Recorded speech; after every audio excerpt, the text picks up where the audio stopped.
What is this? What is this called? This is called stretch. This is a verb. You can say stretch, stretch, stretch, stretching.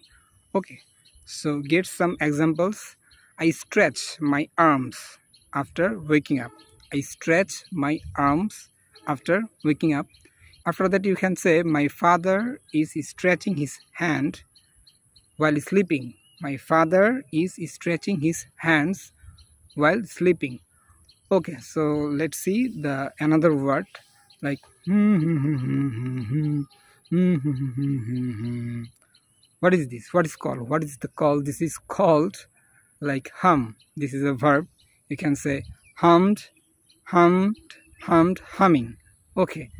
You can say like he was humming. He was humming his favorite song, or you can say I was humming a soft tone. I was humming a soft tone. Okay, I'm humming, I'm not humming.